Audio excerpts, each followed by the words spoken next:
नमस्कार, स्वागत है आपका फेयर स्टडी मंत्रा यूट्यूब चैनल पे। साथियों, यूपी ट्रिपल सी लेखपाल भर्ती से संबंधित अब एक नया कोर्ट केस और निकल के सामने आ रहा है। लेकिन अब ये सच है या अफवाह, इसके बारे में बात करेंगे। और साथियों, जो लेखपाल भर्ती से संबंधित अभ्यर्थी हैं, 2,12,000 अभ्यर्थी, उनका इंतज़ार खत्म होने का नाम नहीं ले रहा है। क्योंकि आपका पेपर 31 जुलाई को हुआ था, अब देखो मार्च समाप्त होने को आ रही है। अभी मुझे लग रहा है कि दोबारा से जुलाई ना आ जाए, ठीक है। तो इसी के चक्कर में अब ये इंतज़ार और बढ़ने वाला है या नहीं, इसके बारे में चर्चा करेंगे। और देखो, अभी आपको मालूम है कि आपके ऑलरेडी 2 कोर्ट केस अभी लेखपाल से संबंधित चल रहे हैं। एक कोर्ट केस अब तुम्हारा इलाहाबाद हाई कोर्ट में चल रहा है। दूसरा तुम्हारा एक कोर्ट केस जो सिंगल बेंच में है, वो है लखनऊ खंडपीठ में, जिसमें 4 प्रश्नों को चैलेंज किया गया है। 2 प्रश्न जिसमें जीएस के हैं और 2 प्रश्न इसमें हिंदी के हैं, जो लखनऊ बेंच वाला है।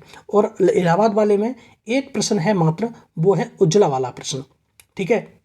उज्ज्वला वाला प्रश्न का सिंगल बेंच ने डिसीजन दिया था कि ए और डी ऑप्शन वाले दोनों को नंबर दिया जाए।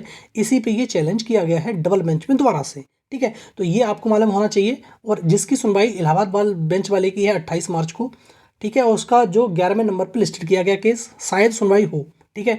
और दूसरा कोर्ट केस है तुम्हारा 27 मार्च को, और जो लखनऊ वाले में है वो 875 नंबर पे है। उसमें पास ओवर मिलेगा, उसकी सुनवाई होना मुश्किल ही नहीं, नामुमकिन है, ठीक है। तो ये बात समझ में आ जानी चाहिए। अब एक नया बवाल जो मैं बता रहा हूँ वो क्या है, वो है एक प्रश्न को और डबल बेंच में घसीटा जा सकता है, या इस पर कोई एक कोर्ट केस हो सकता है। इसमें कौन से वाले में एक प्रश्न है, कौन सा प्रश्न है साथियों? प्रश्न है साथियों जीएस का, जो ये पहले से ही प्रश्न चैलेंज किया गया था, लेकिन सिंगल कोर्ट में ही, सिंगल बेंच ने ही इस प्रश्न को रिजेक्ट कर दिया था पहले ही। लेकिन इसको दोबारा से डबल बेंच में ले जाने की बात चल रही है, और ये जानकारी एकदम पुख्ता है। और ये जैसे अफवाह होती है ना, वो अफवाह भी हो सकती है ये, और ये सच भी हो सकता है, दोनों तरीके से हो सकता है। लेकिन इसके बारे में हम संभावना की बात करते हैं। ये जो प्रश्न है जीएस का प्रश्न है, कौन सा प्रश्न है? वो है यूपी की सीमा कितने राज्यों से टच करती है।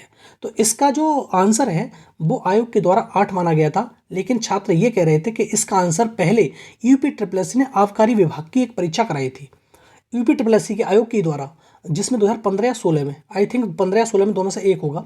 तो उस टाइम पे इसका आंसर माना गया था तुम्हारा 9, अब इसने आंसर माना है 8। इसी पे बवाल है, और इसी के चक्कर में डबल बेंच में ले जाया जा रहा है।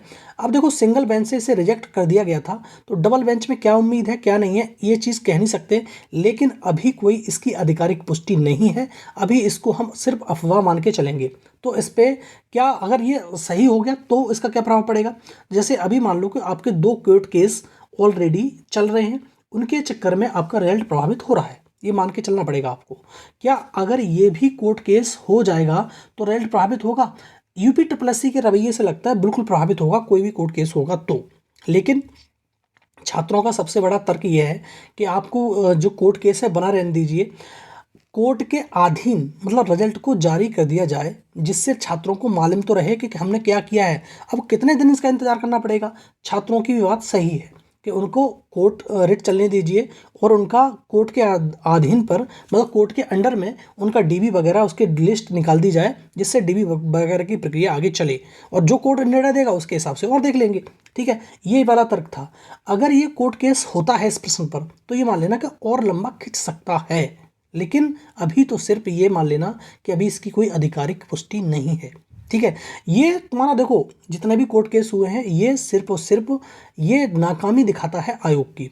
आयोग को कभी ऐसा नहीं करना चाहिए कि बहुत सारे प्रश्नों को चैलेंज करके, देखो अभी देखो और भी आयोग हैं, जैसे रेलवे है या एसएससी है, कभी भी प्रश्न का आंसर 1 से अधिक होने पर तुरंत ही काट के फुल मार्क्स दिया जाता है। आपको मालूम ही होगा, आप रिजल्ट दे रहे होंगे, मतलब कि कोई एग्जाम परीक्षा दे रहे होंगे, तो उसमें कोई झंझट छोड़ा ही नहीं जाता है कि अगर एक प्रश्न भी गलत हो गया, 2 ऑप्शन हो गए, तो तुरंत काट दिया जाता है, हटा दिया जाता है वहाँ से। लेकिन जो यूपी ट्रिपल एससी आयोग है या अन्य आयोग हैं स्टेट्स के, उनको मज़ा आता है इन चीज़ों में, कोर्ट केस करवाओ, कोर्ट खेलो, ये अच्छा लगता है उनको, ठीक है। लेकिन आपके लिए बहुत बड़ा सेटबैक है ये, भाई सीधी बात ही है। दूसरा, इन सभी बात का सिनारियो यही है साथियों, इसमें ये जानबूझकर किया जा रहा है ड्रामेबाजी सारे कुछ। अगर आयोग चाहे तो इसका रिजल्ट निकाल दे, सरकार चाहे तो इसका रिजल्ट निकाल दे। सरकार और आयोग के हाथ में है, इसमें कुछ नहीं, सारी की सारी ड्रामेबाजी है। आपके 2 कोर्ट केस हैं, चलने दो, रिजल्ट तो निकाल सकता है ना। रिजल्ट भी नहीं निकाल रहा है वो, ना रिजल्ट निकाल रहा है वो, कोर्ट के बारे में बस यही कह रहे हैं कि भाई कोर्ट में चल रहा है, अधीन है। कोई मतलब नहीं इन चीज़ों का, सारी अर्थहीन बातें हैं, इनका कोई मतलब नहीं है। हम तो कह रहे हैं रिजल्ट दे दीजिए, आप कोर्ट के अधीन दीजिए ना, कोर्ट का निर्णय आएगा उसके हिसाब से प्रवर्तित कर देना, वो तो क्या दिक्कत आ रही है। ठीक है साथियों।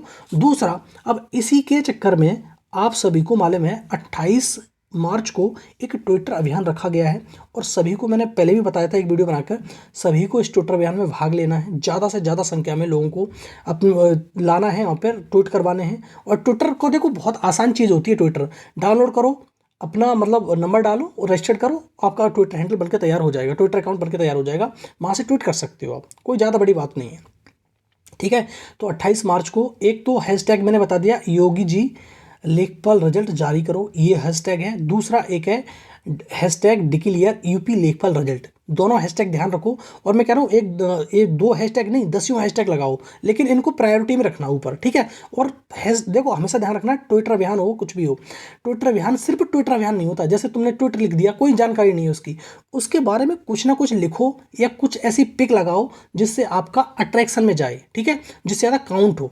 ठीक है। तो सारे साथियों को 28 मार्च को ध्यान रखना है, 28 मार्च 9 बजे से यही ट्विटर हैंडल को ट्रेंड कराना है ट्विटर पे। ठीक है साथियों, सारा कुछ मैंने बता दिया। नए प्रश्न के बारे में चर्चा कर ली, ट्विटर के बारे में बात, ट्विटर कैंपेन के बारे में बात कर ली।